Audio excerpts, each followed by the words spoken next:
Because Peter's injured early on in the games, I didn't do a whole lot of fight training for this leg of my journey. It was more so I had to put on about 15 pounds of muscle to make the character have that kind of bakery, strong, like working with bread all of his life sort of guy. He's been throwing sacks of flour. Josh is a pleasure to work with. He's an incredible athlete, so it makes it very, very easy. So I had to put on about 15 pounds of muscle. That was quite an arduous task that involved a lot of chicken breasts, eggs, and more chicken breasts and protein shakes, and then a lot of weightlifting for the 4 weeks leading up to shooting. So I was very busy with that to get in shape for the role. This is 10 long minutes of just this, by the way. Not too exciting. We wanted to take them to use their characters. Some of them were left-handed, some were right-handed. Some of them move in certain ways, some of them don't. Some of them were not as coordinated, some of them were more than coordinated. And we just kind of took that and ran with it so that it felt like they were doing it. It was a lot of work, a lot of hard work. We worked sometimes for 8 hours a day, and whenever we had off days during pre-production, I would always try and get in some more training because it was so much fun. We took them into the gym and kind of had romper room. We trained them to do certain things and to get certain performances out of them. Training a lot, doing tons of like hand-to-hand combat, like fight training. It was really vigorous and very cool. Alexander has a lot of energy, and you know, they all do. A lot of the main tributes are careers.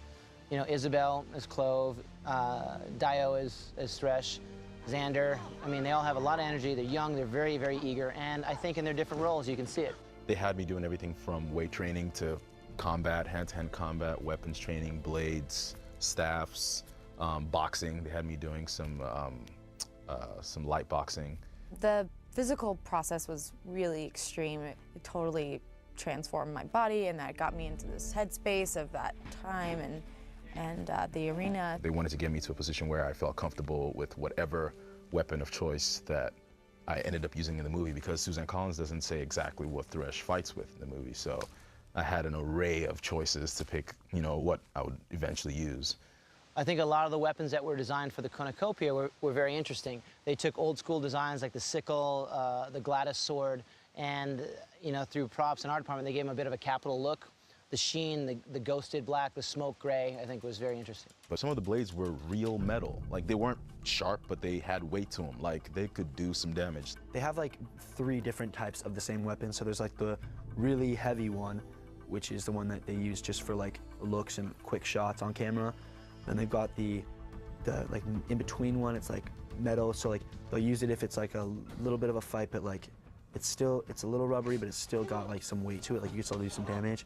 And then there's the rubber one where like literally if you went like that, it would like flap back and forth. I remember Xander has this big sword, and it would keep changing off whether or not it was real or whether or not it wasn't.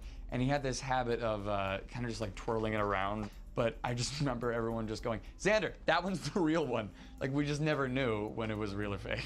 So they really wanted us to train so we were comfortable holding these weapons and knowing what we were doing, because if you didn't know what you could do, you could truly hurt someone. And it was awesome because we had the people at 8711 training us, so that was great. And they were just extremely patient with us and got us through the whole thing, so that was really cool. Yeah, some of them were real weapons. And I got to learn a lot of cool skills. So if somebody swung a bludger at me, I could dive roll under it right now. That'd be totally fine. It was a whole different world for me to enter in, and it was awesome.